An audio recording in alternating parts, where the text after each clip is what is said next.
Hai semuanya, kami dari kelompok 4. Di sini kami akan menjelaskan tentang penggunaan bahasa gaul di kalangan remaja.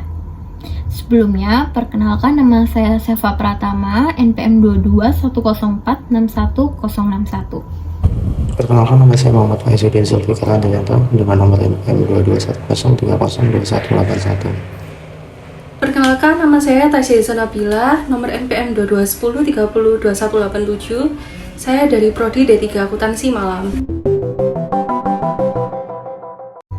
Dalam kehidupan sehari-hari, kita tidak terlepas dengan penggunaan bahasa. Dengan bahasa, kita dapat mengungkapkan ide, pikiran, gagasan, dan kita juga dapat berpendapat. Namun, pemakaian bahasa Indonesia dalam kehidupan sehari-hari sudah mulai bergeser dan digantikan oleh bahasa anak remaja atau yang biasanya kita sebut dengan bahasa gaul. Menurut Hidayatullah tahun 2009, beliau mengatakan bahasa adalah sebuah sistem yang berhubungan satu sama lain tersusun dari simbol lisan yang biasa digunakan oleh sekelompok masyarakat.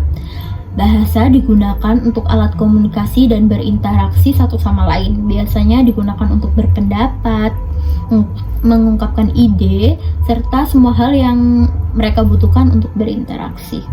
Bahasa gaul menurut Mulyasa tahun 2008 adalah sejumlah kata atau istilah yang mempunyai arti khusus, unik, atau menyimpang bahkan bertentangan dengan arti yang lazim ketika digunakan oleh orang-orang dari kultur tertentu. Lalu selanjutnya ada ciri-ciri bahasa gaul yang dimana pengucapan ragam bahasa gaul remaja ini di zaman sekarang memiliki ciri khusus, yaitu ciri bahasanya yang pertama kreatif, singkat, dan juga lincah. Untuk kata-kata yang digunakan dalam bahasa gaul ini cenderung menggunakan kata-kata yang lebih pendek, sementara kata-kata yang lebih panjang akan diperpendek melalui proses morfologi atau menggantinya dengan kata yang lebih pendek lagi. Sebagai contoh bisa dilihat dari penggunaan katanya, yaitu ketika kita melihat dari bentuk katanya tersebut ada pemendekan kata atau kontraksi dari kata yang panjang, yaitu seperti contoh kata bagaimana menjadi gimana, begini menjadi gini, begitu menjadi gitu, dan kalimat kata ini menjadi ini.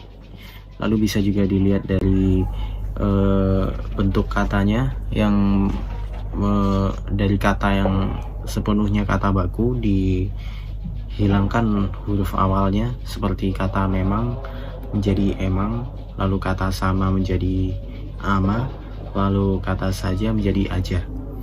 Lalu yang terakhir ada pula dari ciri bahasa gaul, yaitu menggunakan kosakata khas sendiri yang menggantikan kosakata awalnya menjadi kosakata yang khas baru lagi, seperti kata saya menjadi gua, kue, lalu kata ayah ibu menjadi bokap nyokap, lalu yang terakhir ada seperti kata keren menjadi kece.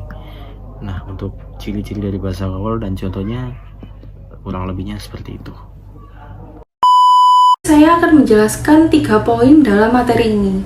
Jadi yang pertama, bagaimana pengaruh bahasa gaul terhadap bahasa Indonesia. Yang kedua, apa dampak penggunaan bahasa gaul di kalangan remaja. Dan yang ketiga, mengapa bahasa gaul dapat merusak nilai kesopanan. Ya, di sini saya akan menjelaskan bagaimana pengaruh bahasa gaul terhadap bahasa Indonesia.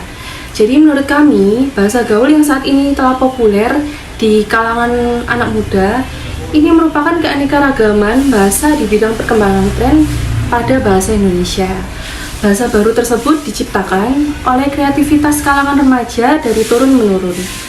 Bahasa gaul ini sangat berperan dalam pembentukan bahasa baru yang digunakan oleh kalangan remaja, karena penggunaannya ini sangat bersifat santai dan fleksibel.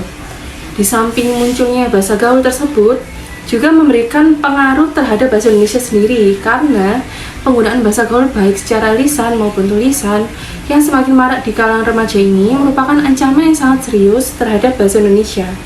Dan ini juga merupakan pertanda semakin buruknya kemampuan berbahasa dalam generasi muda. Yang kedua, apa dampak penggunaan bahasa gaul di kalangan remaja? Di sini menurut kami, penggunaan bahasa gaul juga memberikan dampak khususnya pada kalangan remaja. Jadi baik secara dampak positifnya, itu remaja lebih kreatif dalam menciptakan hal-hal baru. Selain itu juga dapat menimbulkan keakraban dalam berkomunikasi antar sesama remaja agar lebih leluasa dan merasa lebih nyaman saat berkomunikasi. Tetapi di samping itu juga ada dampak negatifnya. Jadi menurut kami dampak negatifnya, penggunaan bahasa gaul seperti remaja akan kurang paham dalam menggunakan bahasa Indonesia yang baik dan benar. Bahasa gaul juga dapat mengganggu siapapun yang membaca ataupun mendengar kata-kata yang dimaksud di dalamnya. Karena menurut kami tidak semua orang itu dapat memahami maksud dari kata-kata gaul tersebut. Di sini untuk poin ketiga, saya akan menjelaskan mengapa bahasa gaul dapat merusak nilai kesopanan.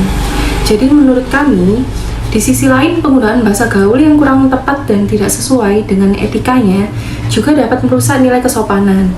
Contohnya, apabila digunakan kepada lawan berbicara yang lebih tua, hal itu tidak diperbolehkan sebab selain tidak sopan, juga dapat menyinggung orang tersebut karena banyak kata-kata dari bahasa gaul yang sukar dipahami.